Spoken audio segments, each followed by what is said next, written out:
Good afternoon, all. This is Shruti Singh from People Matters, and today we present to you a session on crafting an enhanced employee experience in partnership with Darwin Box. This pandemic is fueling the need for HR teams and organizations to rethink the way we work and make swift changes that support the shifting employee needs. Investing in digitization can give companies agility they need, not only to improve employee engagement and overall productivity, but also to reduce companies' business risk.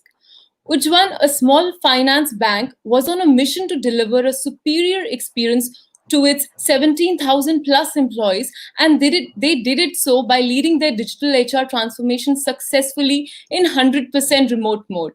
Well, today we will be learning with insights from Ujjivan's remote digital transformation journey. To engage us with their thoughtful insights, we have today with us Sanjay Kao, Head HR, Ujjivan Small Finance Bank Limited. A very warm welcome and thank you for joining us, Sanjay. Thank you, Shruti. Thank you. And to support him, we have Rohit Chinamaneni, co-founder Darwin Box. Welcome, Rohit. It's great to have you here. Thanks, Shruti. Good to be here as well. Good afternoon, everyone. Great. So before we start, let me share with you some pointers. We will be taking live audience question and answers towards the end of the session.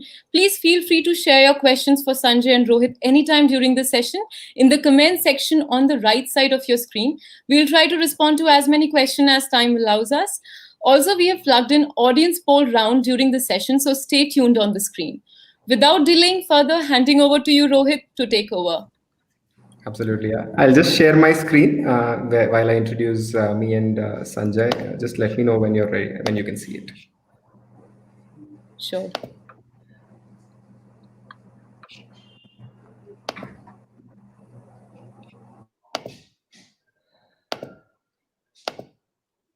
Can you see my screen? Not yet, Rohit. Yeah, now we can.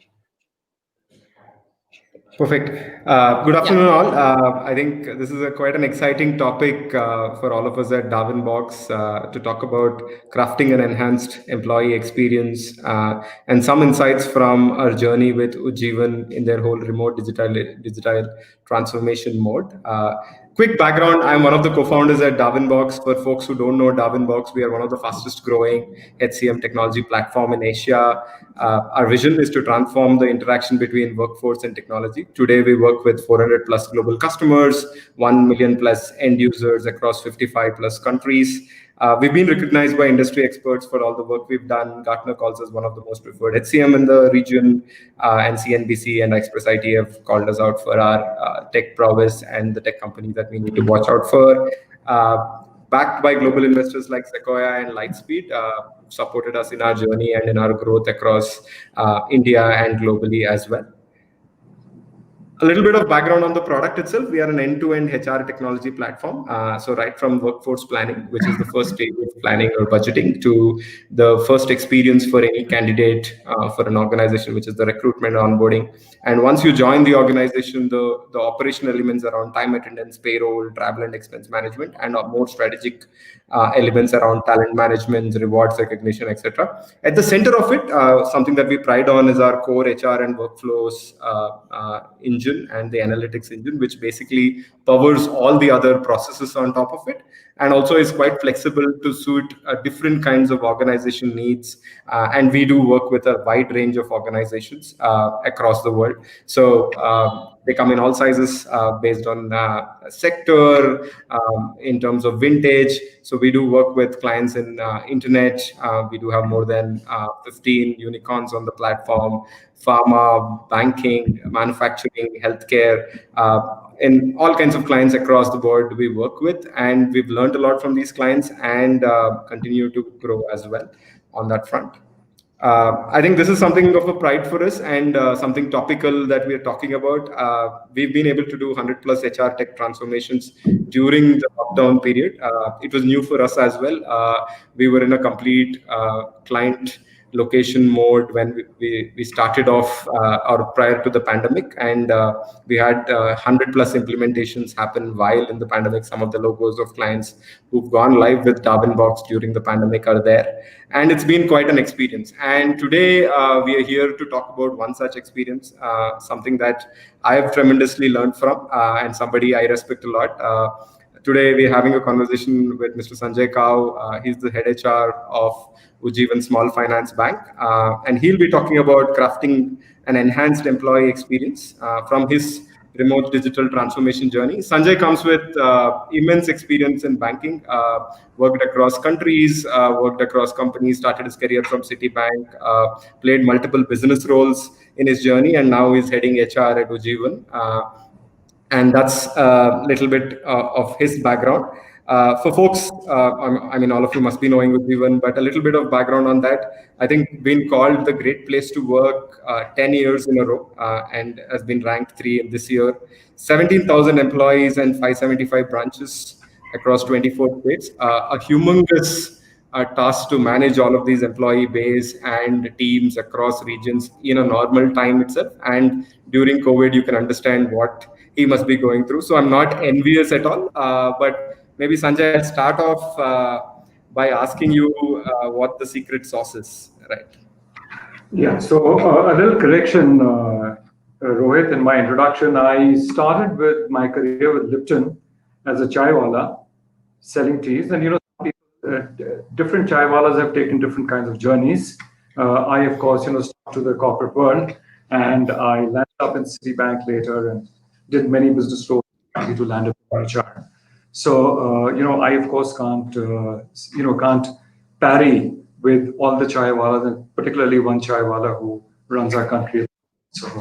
So a little bit about a little. Very sorry for missing that out. I think that's a very big background which we missed out. World where chaiwalas are doing really well. So sorry, Rohit, I lost. No, I think the question, Sanjay, is I think all of us or most of our companies, we pride on being in the great places to work list. We pride on managing organizations in different contexts. But you are in an organization which has such a large setup, serving financing for the mass market, 17,000 employees, which is not an easy task in a normal world. And in a post-COVID world, I can only imagine. And I said, I'm not envious of your position at all. But doing all of this and also being called the best employer to work for 10 years in a row, right? And that's no mean feat. The question is, what's the secret sauce, right? What can we learn from this experience? Oh, okay. So, I think it starts with the customer first in the first place.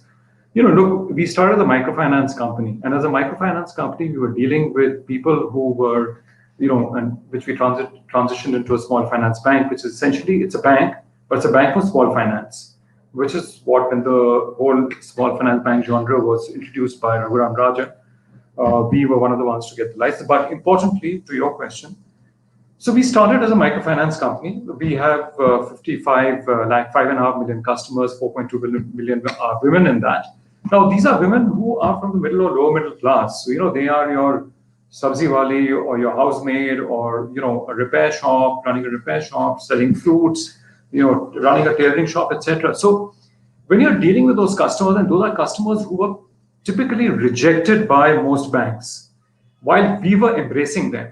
So one of the first of embracing these customers was to be able to make sure that you were aligned to the way they think.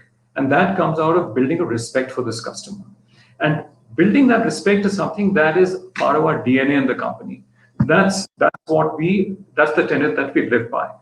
Second is that you got to care for these guys. If you don't care for these guys, you're not going to be able to do business with them. So respect, care, empathy is something which underlines what we are all about as an organization. So that is something that we have worked with. We've built it over the last 17 years, nothing new to us. And that as a DNA continues across the organization. What it did was pretty incredible, particularly during the COVID times, because COVID times, suddenly, we were such a touchy-feely organization.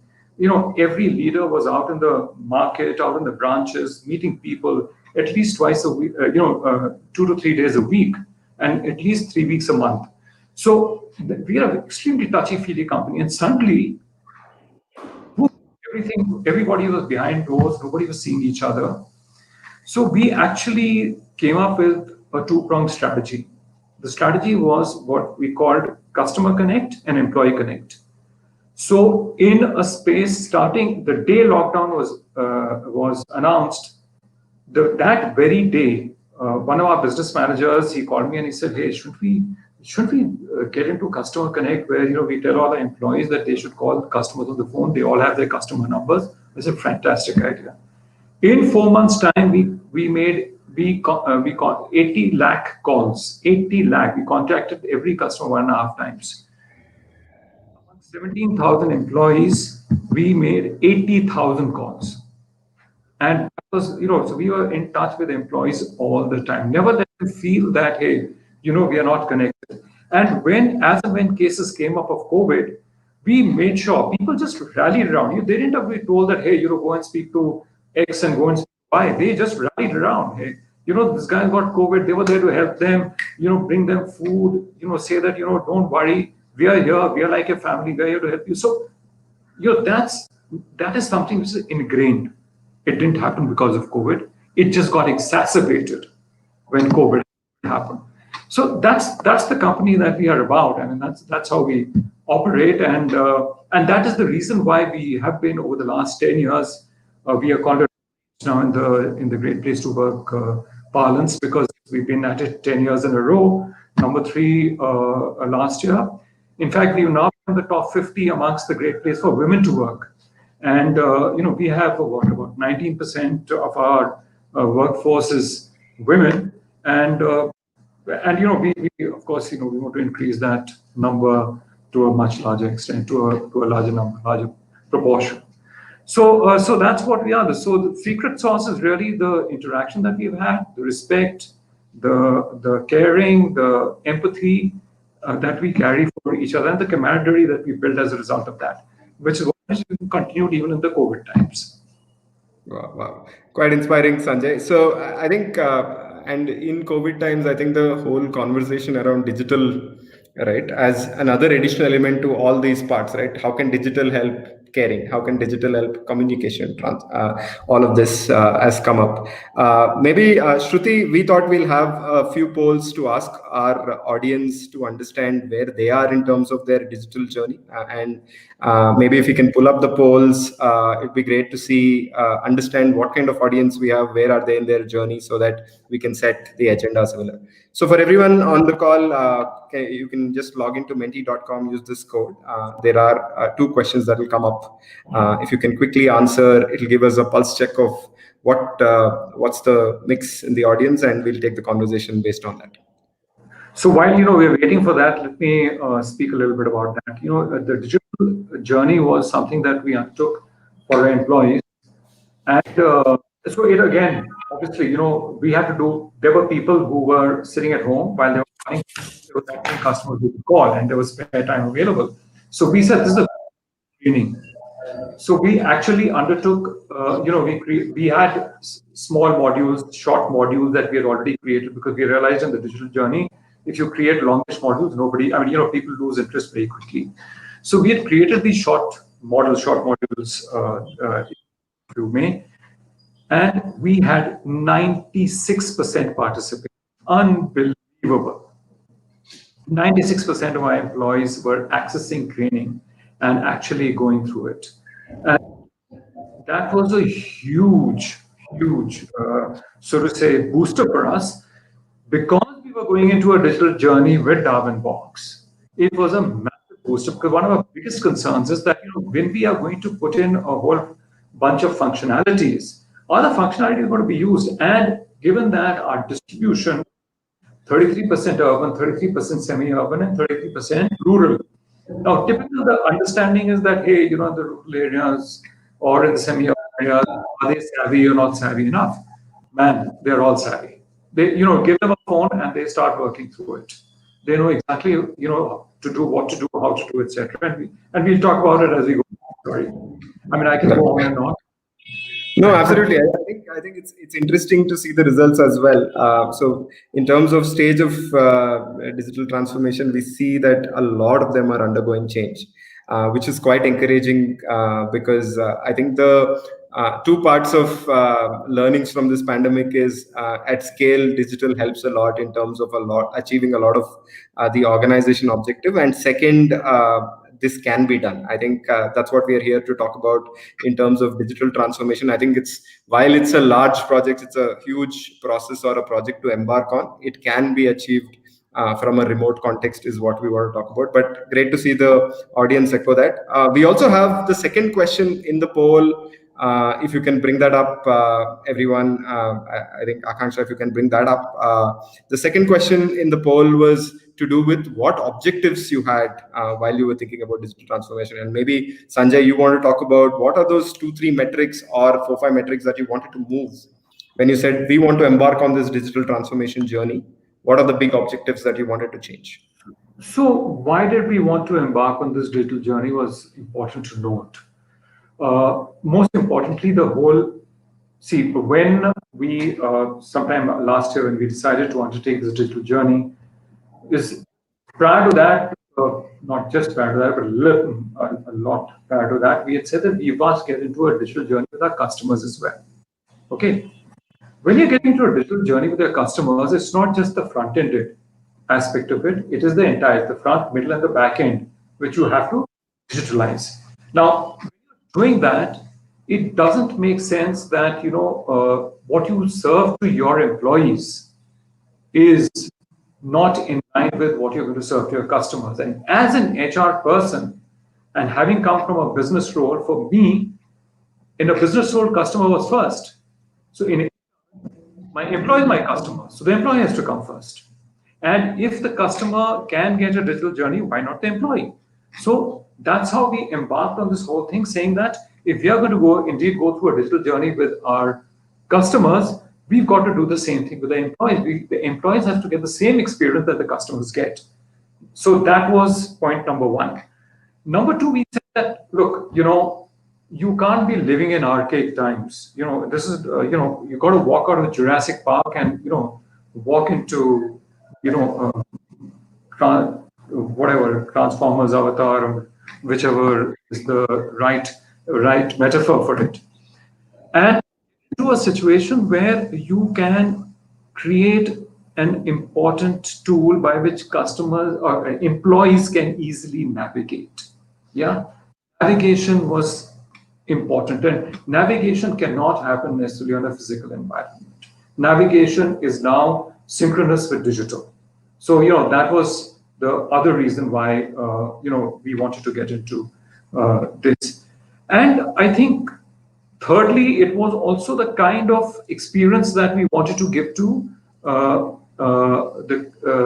our employees, particularly for my team, where using all this data, getting all this information, you had to be analytics driven, right? So analytics was important for us, and with 17,000 employees, trying to figure out how to serve the employees, and again, coming from a business perspective. So I knew my target market. I have to segment my target market, okay? Which you do typically by grades and by what rating a person has got. But I think there's a lot more to it than just that. And distribution. How do you distribute to them? So someone that I have to reach out in Bangalore is very different from someone that I have to reach out in Tirunelveli, or I have to reach out in Sitamarhi in Bihar, or an Una in Himachal Pradesh. The distribution, the way you reach and what expectations they have are very different. So if you have the analytics, you've got to have the analytics tool to do that. So those are the 3 criteria that we use to say that, hey, this is why we've got to undertake this whole journey of transformation, or the digital transformation, and make HR contemporary with what we are offering to our customers. And in this case, the employee was the HR's customer. Yeah, absolutely. I think the primary customer for any HR team is the employee. I think if you look at the poll as well, employee experience comes on top, which is quite interesting, as you said, right? I think the experience for the employee translates into experience for the customer, and that becomes very important. The two next ones that have been called out is performance and productivity and operational efficiency. Specifically on this, Sanjay, on performance and productivity, are there things that you thought about while embarking on this digital journey or digital transformation journey for your employees that will enhance, or how did you envision that in terms of performance, right? What would help employees do better in their respective roles through digital? Yeah, so again, there are umpteen number of roles in an organization. Okay, so we have close to about 500 roles in the organization, and then there are aspirations that each of them has, and there is of course everyone's performance. So when we were talking about analytics, this is one aspect of it, which is performance management. Because ideally, one should be able to chart out a journey for each individual. I may wish that I want to undertake, there may be five of us who are at the same level, who are doing the same day. But five of us have five different aspirations, five career goals. So, how do I create that career goal? And to do that, one has to be able to map one, what that person is doing at the moment, so what role that person has. Number two, how is the performance of the person? How is the person rated in the organization? Yeah. Number three is to be able to actually capture what is the aspiration or where does the person want to head to. So, in terms of their number four, I would also add the potential. What's the potential that the person has? Now, to be able to do that, on a regular Excel spreadsheet is not something that is not possible. And so, therefore, to ensure that we manage all of these, it was absolutely important that we do this through our analytics engine. And therefore, analytics becomes a critical piece in how we manage the entire performance of our people, because it also leads to what kind of training you would offer to these people. What kind of different assignments, is there internal training, external training, what kind of cross-functional team that they can be put in, or what kind of, front job that they may be getting into. So to be able to carve that out for each individual and create a mass customization where you can take, cohorts of people who have similar aspirations and drive them through various means is important. Number two, how do we ensure that in terms of the scale, scope, complexity, and problem-solving ability of a job across the organization is the same for a similar grade or a band? Now, unless you have the right analytics and if you have the right measure and if you're able to set the right kind of KRAs, if you're able to know what the goals are, there is some semblance of hope that and manage that across the organization, which today becomes one hell of a challenge because one manager in one part of the bank versus another manager in another part of the bank, the guys, I mean, does that guy do a similar kind of a thing? I mean, is that guy's pressure the same as mine? So how do we match all of that? So so there are plethora of things that are required to be done, and of course, I'm going back to performance management. The second was about what are the kind of efficiencies we build in, which are consistent of the organization for the same level of job. All of those are very critical to how we move ahead and address that. Because if we don't address that, we are left behind. We are going to be forwarding. And to do that, we need analytics and we need the digital systems to those numbers and to all the necessary variables out there which are captured or the data that is captured is easily accessible and it's not so hard coded that you can't even it's sitting there for till kingdom come. But this is usable and it pops up. So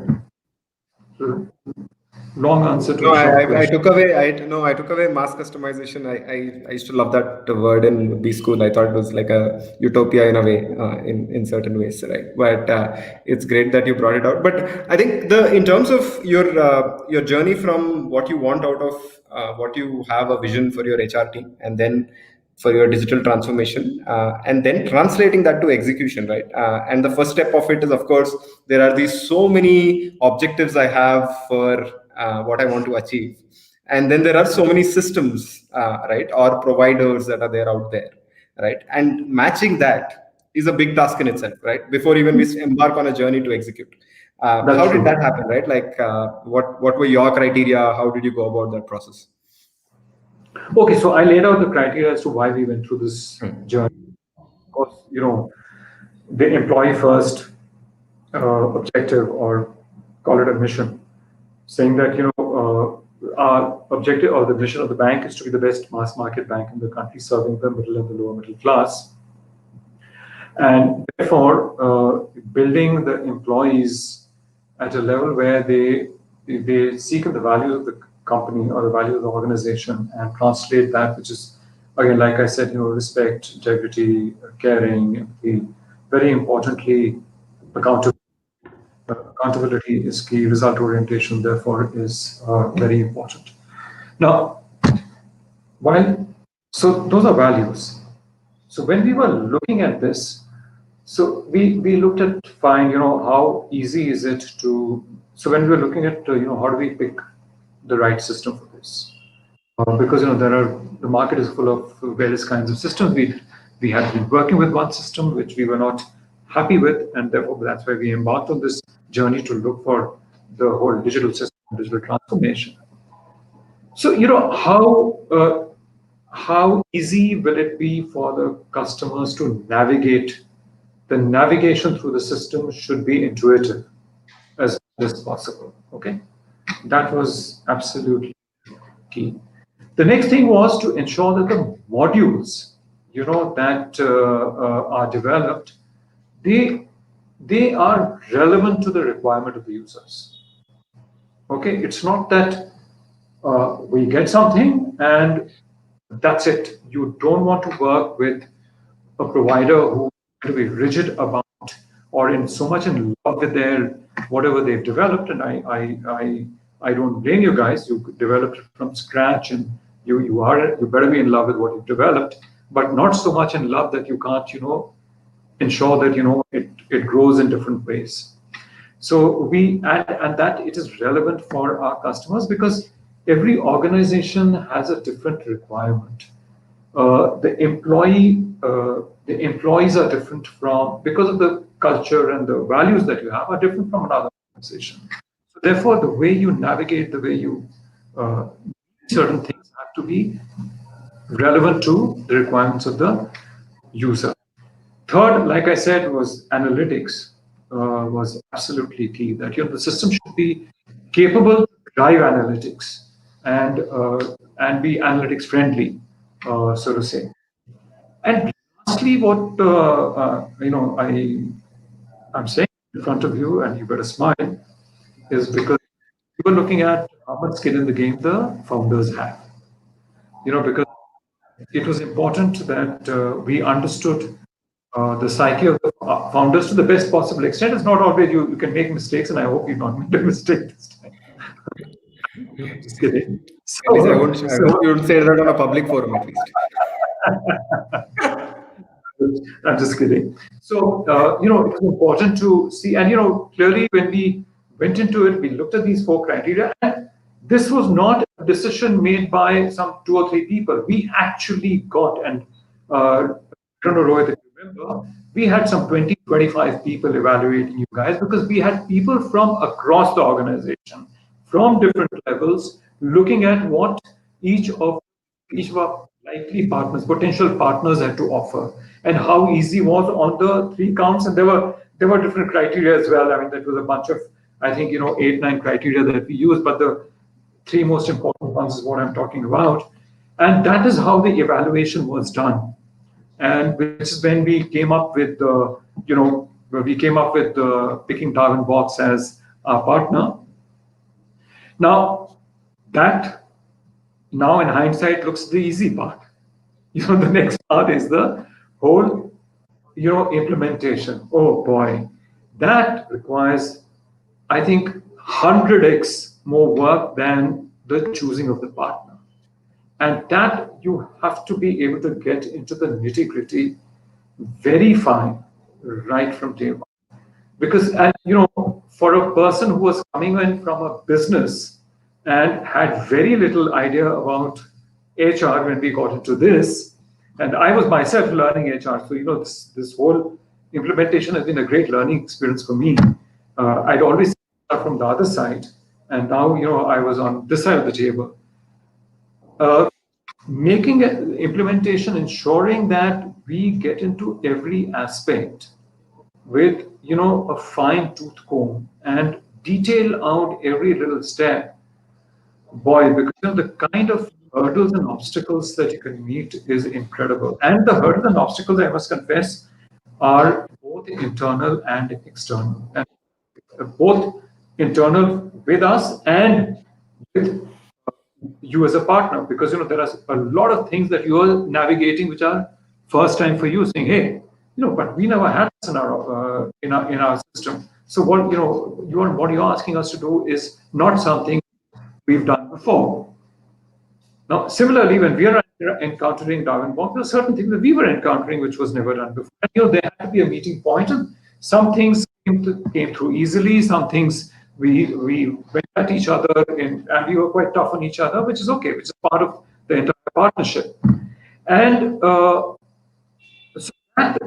but that granularity is something that cannot be missed.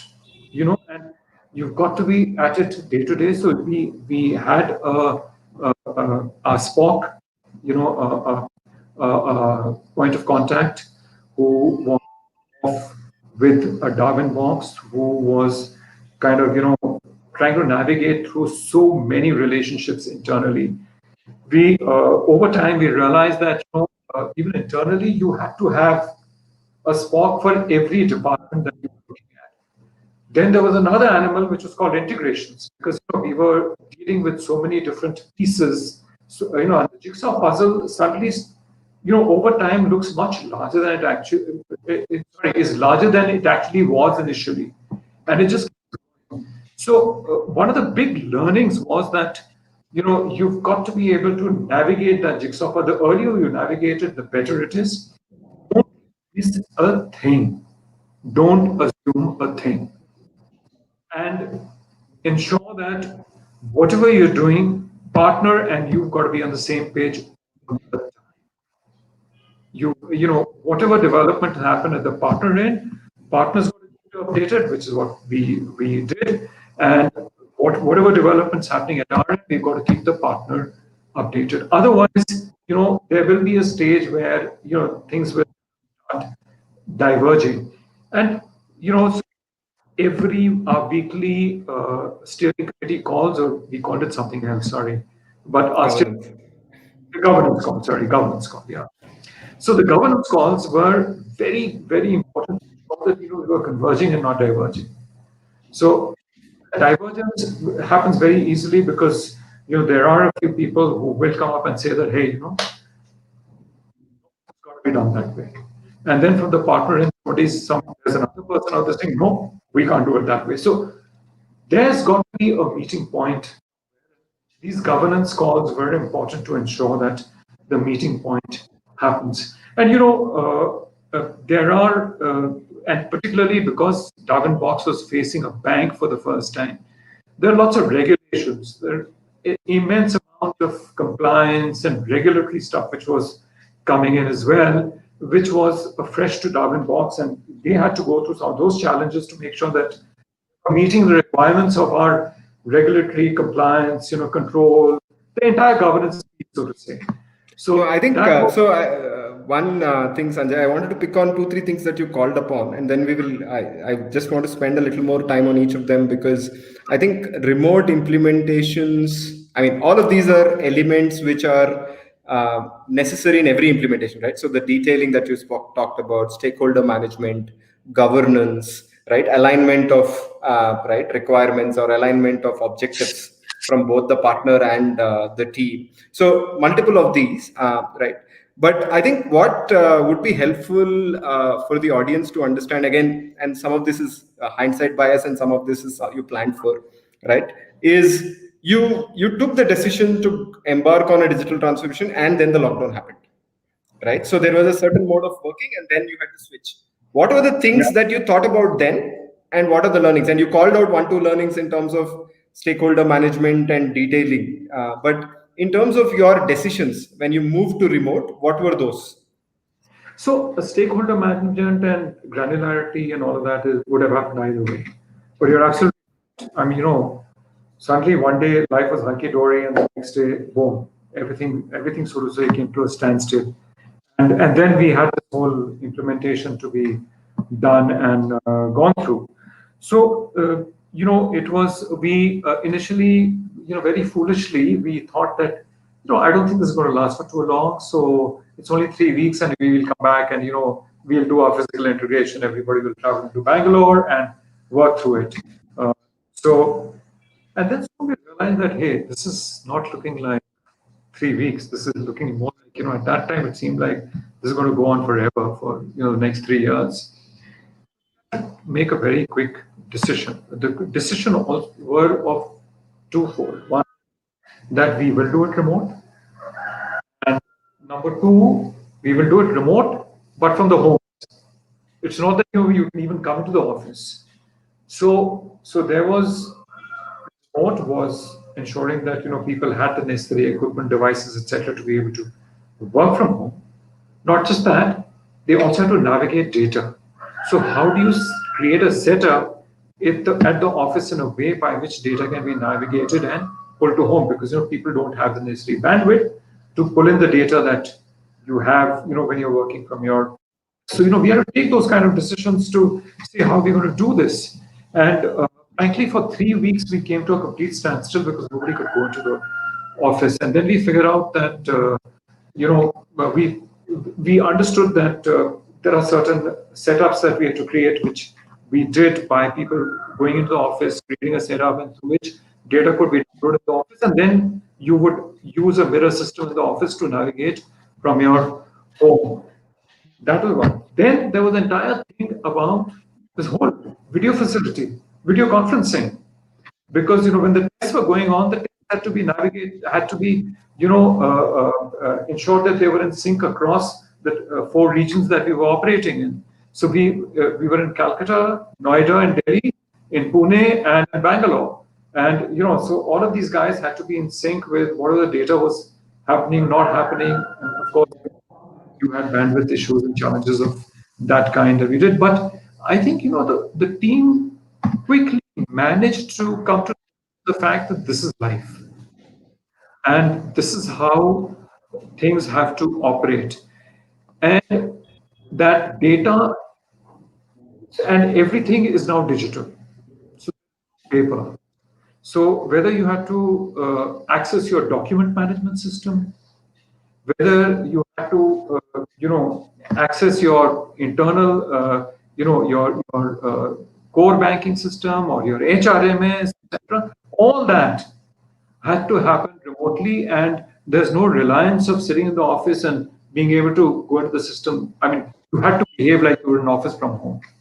And so that was, frankly, that was the toughest part, was getting to terms with the fact that you've got to work from home and how you will access this information from home. Of course, in between, of course, was the entire InfoSec piece, because when you're working from home, we had to ensure that we were right on InfoSec, because data was traveling and you didn't want data to start flying out to different places. So that was the other big one that we had to take care of. And of course, we then provided the people with all the peripherals that were required to ensure that we worked with this kind of a scenario. And so that's what happened as from a remote management perspective. And then, of course, like you would do in a physical scenario, here you're doing remotely, test results, what is happening, end of day calls, meetings to say what have we achieved, not achieved. First internal calls, then calls with Darwin Box, which was happening later in the evening, to understand where have we gone and what have we achieved and what are the next steps to go forward. Yeah. Yeah, and I think we have a poll at this point, Akanksha, if you can bring that up on understanding what the audience are going through in terms of the kind of issues that they're facing in terms of remote implementation, right? And maybe we can see what are the learnings you had, Sanjay, in going through this to address some of that. And we'll Sure. pick on those. So for the audience, just please go to menti.com, use this code. There's a question on remote implementations. What are the biggest challenges you've seen? I think, and we'll look at the results to see what we should pick up in this conversation. I don't know whether I should apologize to the audience or not, but I don't know whether you can hear. I have a poultry farm very close to our officers who are crowing at the top of their voice. So I'm trying to keep my voice a little louder than theirs. But if you hear us, things are good. Yeah, I wanted to say he's not in a different time zone. It's not morning. I think it's a poultry farm on the That's right. side. Yeah. It doesn't matter to them which time of the day it is. Yeah. Oh, wow. Oh, So I think okay. Wow. overwhelmingly it's about team collaboration. Second would be change management in distributed teams. You spoke about that a little bit, Sanjay, and Yeah. implementation effort and timeline adherence. I think that's what we're seeing. But maybe we should pick up team collaboration, Sanjay, in terms of and I called implementation a contact sport. And suddenly when it became remote, it felt like most of these conversations were more transactional, right? Because I've seen implementations where the teams really gel well together and it becomes one team which is doing it. How do we ensure this happens? And I must compliment the team you had on your side also, who's been great. But I mean, what do you do to make sure that this whole collaboration happens well? Okay. So when we started this journey, which was in a, if I can call it the physical environment, the pre-COVID times, we had a team which was already kind of in place to say that this is the team that's going to take this entire journey forward. But importantly, the team was kept abreast of the decision that we had made, why we had made the decision we had made, and what are the things that we are going to be, or what is expected out of this entire journey. What's the end outcome? Okay. So there was excitement with the team. So it's important to build that excitement, and so that you keep the outcome, the end outcome, the end of this journey, the first part of a journey, but it's a continuous journey. First part of the journey, saying this is where we're going to be. Guess what? When we made this change, this is what it's going to look like. Very important, and we did that. So there was an inbuilt excitement about the whole thing. I think when we went into COVID, somehow the team felt very challenged. Challenged in a very positive way, saying that they took it on as a challenge, saying that, hey, so what? It's possible to achieve this. And that's how we did that entire transformation of going from a physical to a remote scenario, saying that, look, physical easy. And, so therefore, for a team like you, so let's take on something which is tougher and well, it's been laid out for us. So we have a choice in this matter, and therefore let's take on this whole tougher journey, and let's see how we can come out as good, if not better, than what it was in a physical journey. So that was the second thing that we did. Third, like I said, a daily conversation which happened with the team members amongst the team.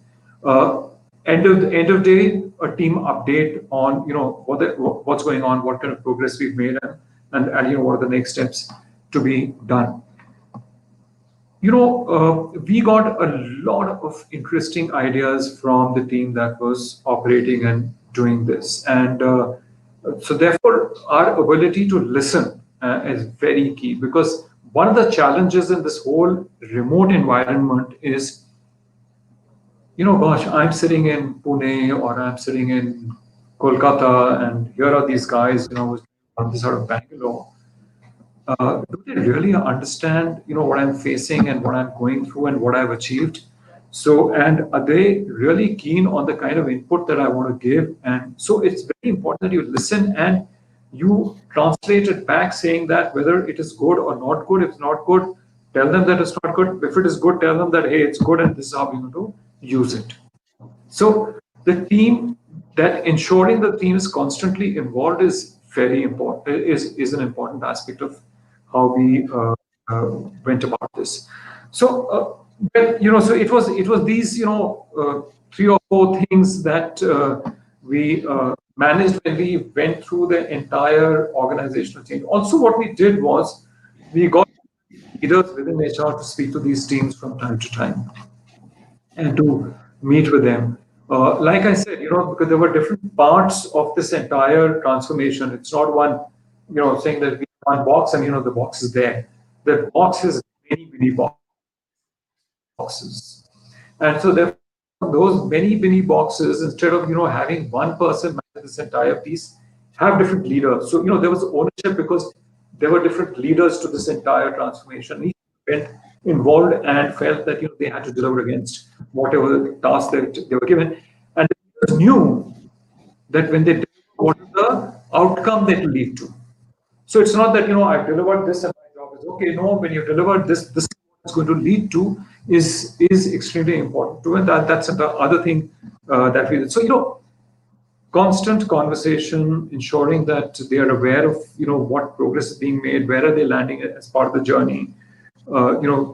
Listen to some of the ideas are being taken back and used in the implementation, and of course, having an interaction with various seniors that we have. In fact, I remember I did a so we've introduced something called a U chat where various leaders of different functions and businesses, they chat with their teams or chat with other teams. So I held my first U chat sometime in May, I think, where I talked to the entire HR team, and then I've been having a chat with either the regional team or the entire HR team every month. And our CEO speaks to the HR teams as well, to various leaders of HR or HR teams as well. So, use different formats by which we keep the excitement going and ensuring that the transformation feels like a great challenge to achieve and to overcome, as opposed to saying, "Oh no, what the hell? I wish COVID wasn't." Now, I wish COVID wasn't there is not an option, right? Yeah, we've gone past that question. I think now it was. I wish it was there. It's too long a dream to have just surpass. I think. No, or even that, I wish COVID was over. It's not. Yeah. That's not a. It's not a consideration. Yeah. Yeah. I hope that Got it. answers that. And if you have any No, further it does. It questions, does, Sanjay. I think a lot of points I'll probably summarize towards the end as well. But just being this thing about time, Shruti, any questions that are there from the audience that we should take at this point? Yeah, so we are getting a lot of questions. And first of all, thank you, Sanjay, for those great insights. Thank you, Rohit. So much learning there. There's a lot of engagement in the chat section. So we have opened the audience question. The first question that we are getting is says, do we have something to do in the new hire induction in Darwin Box? I can see onboarding, but induction is missing. Somebody stuck onto that slide that I showed. So I think that my slide was Yeah. limited in terms of space, but we do. So basically, what we have is two different parts, which is the pre-joining induction, which is what are all the things that you can share, right? A welcome address by the CEO, few things that you need to learn before you become a part of the organization, maybe the set of values, few stories about the past, etc. And then once you join, there are these regular checkpoints that you can set up in terms of induction, whether it is a meeting with a buddy, meeting with a manager, meeting with the HOD, etc. So we do, short answer, and that's this. yeah. So very quickly, I mean, so there's a timeline that you can track out there. You can set up the meetings out there, saying that what are the meetings that are going to be there. And of course, the meetings don't happen on Darwin Box. Meetings happen on forums like what we are doing right now. And the outcomes we can capture. Also, there's a dashboard, not a dashboard, there's a board, employee board out there called Vibe, where you can reach out to these new joiners, and joiners can reach out to the larger employees and so on and so forth, mentors and what have you. So there are different opportunities that you can work with on this. Okay, great. I hope that answers the question. The next question is which HR tech accelerated most during COVID 19? I think the Rohit and question, Sanjay. if I understand that right, maybe that's for you, Sanjay, right? Which aspect of technology accelerated the most during this time? I think it's a more generic question, right? And this could be around maybe, I mean, if you ask me which technology, I would say Zoom. But in HR technology, what would that question? What is that? I think probably that's the question that they're asking. I think I need to understand this a little better, and I don't know if I'm going on a completely wrong path. But the way I see it is, technology is there to serve certain needs to an end, and there are different aspects of HR which the technology can serve. So I don't know whether you mean that whether what can be brought in very quickly, which is simply standard stuff, which is the leave system, the attendance marking system, Correct. etc. I think the question, Sanjay, is more around, I think, what has COVID accelerated in terms of employee life cycle part? Which part of employee life cycle has become more digital because of COVID? Or what has it accelerated the most? Because everything is getting digitalized, but what do you think was prior on offline comfortable So, and so in any case, a lot of the stuff which is it's basic what has become which is the first point of conversion where the employee needs is what is relevant on their day-to-day life, which is, can I mark my attendance? Can I take my leave? Can I apply for my leave? Yeah. So those are some of the things. Can I do that? That was something which was already prevalent with our system. We are on the verge of moving to Darwin Box. We are launching in early November. So that was the first thing that happened. Then the rest of the stuff, whether I can make how can my claims work, etc. How can I digitize my claim? But there are hardly any claims happening because travel is restricted, and claims are really related to travel. Now that is something that's going to happen on the Darwin Box system.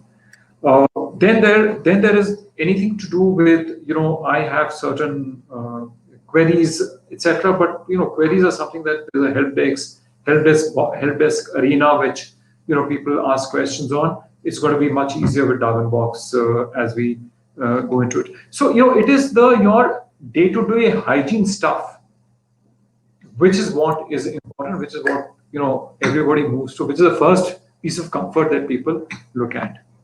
I would say that's the thing. Yeah. And I think on comfort would be the priority after that. And I think I'm just extending that question because I don't understand the question fully so that I get all the parts of the information that probably is asked. So, an extension to that, like I said, would be when the next set of travel. If I travel, do I get my reimbursement? Does that happen? Is it again intuitive as opposed to saying that I have to change the way I work and the way I manage my system, or the managing it earlier? The next thing would be related to any claims, etc. Have medical claims, insurance, etc. That we have. How is that system working, and does that work well with the insurance piece? There's a benefits piece, and so on and so forth. Does that work well?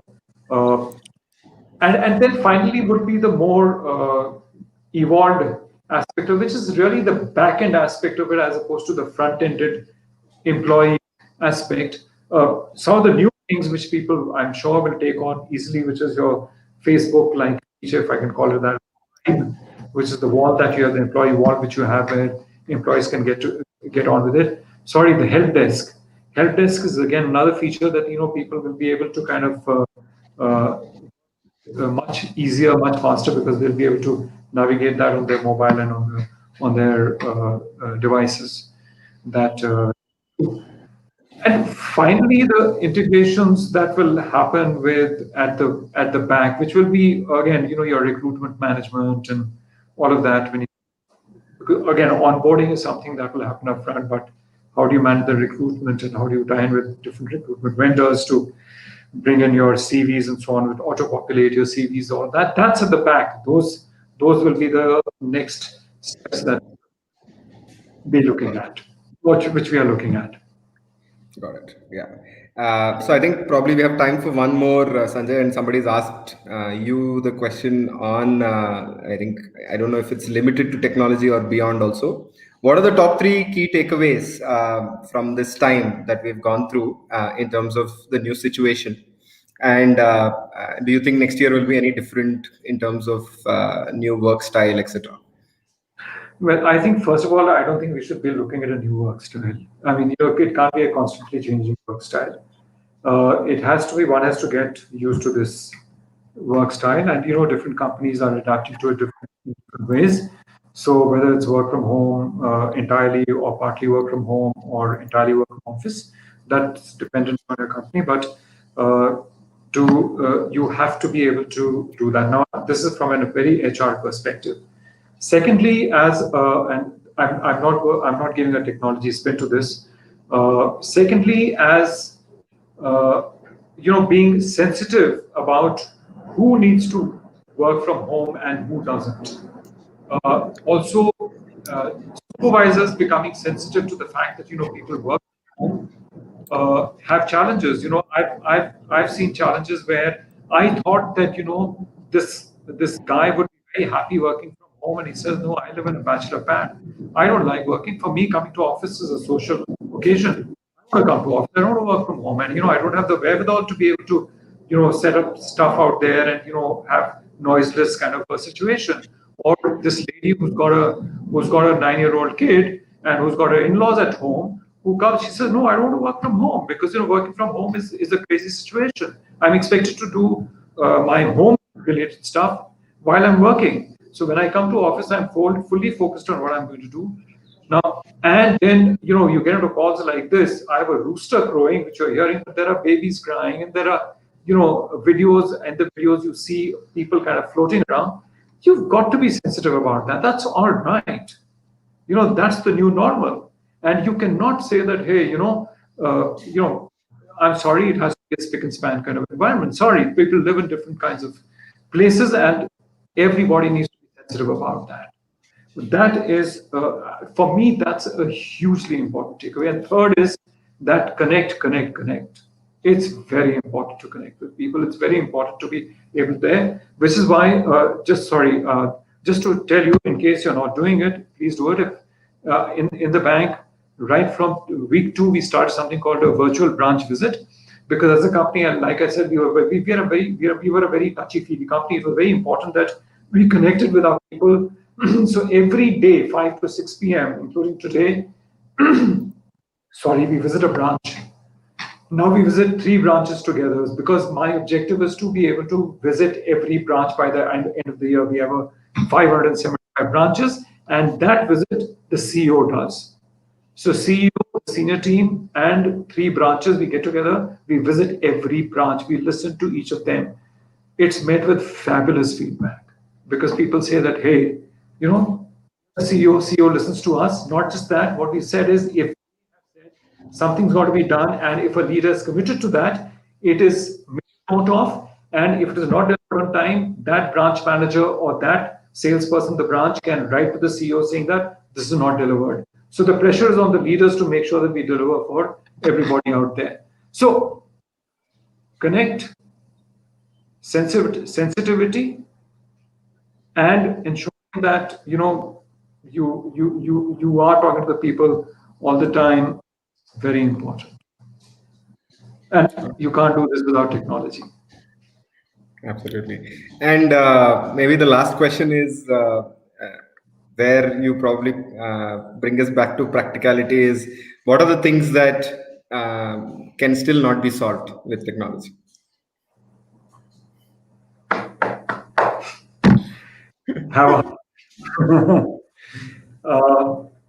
And it is really this sensitivity piece that I'm talking about.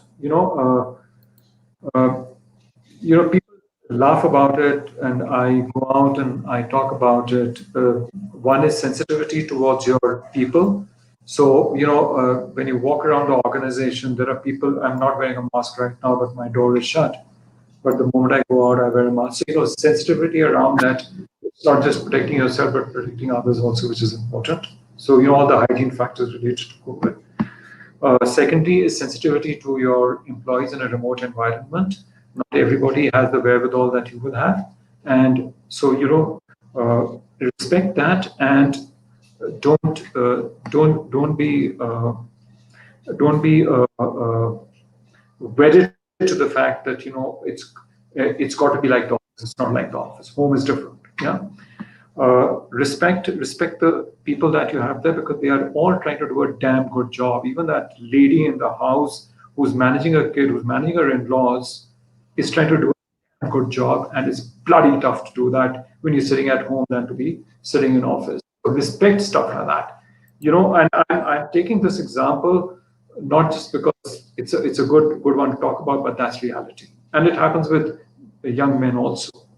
Sunday realized that household work is a hell of a lot compared to what they thought it was. So, and saying that, hey, I want this in the next 1 hour, sorry, it doesn't work. Everybody's trying to do a damn good job. Respect that is what I would say. Absolutely. Thank you so much. I think that's like a very nice parting conversation to have, given we are at the top of the hour. Shruti, anything else that both of us can answer at this point? Or No, I think we are running out of time. Sanjay, thank you. I think that was so beautifully summarized. So many takeaways for our audience here. Thank you so much for your time, Sanjay and Rohit. We have many more questions coming in, which I would request you both to take offline. Okay. So with this question and answer session, we are going to wrap up today's webcast. We would like to thank today's webcast partner, Darwinbox, and our speakers for the invaluable information. Meanwhile, you can provide your feedback in the survey link provided in the chat section, because your input matters. Stay tuned for many more such exciting sessions. That concludes today's webcast. Thank you and have a great day, everybody. Thank you to the audience. Thank you very much for patiently listening to us and the Rooster. Thanks, Shruti, and Rohit. yeah. Rooster is a clear part of this conversation for sure. Thank you, Sanjay. Thanks, everyone. Thanks. Take care. Bye.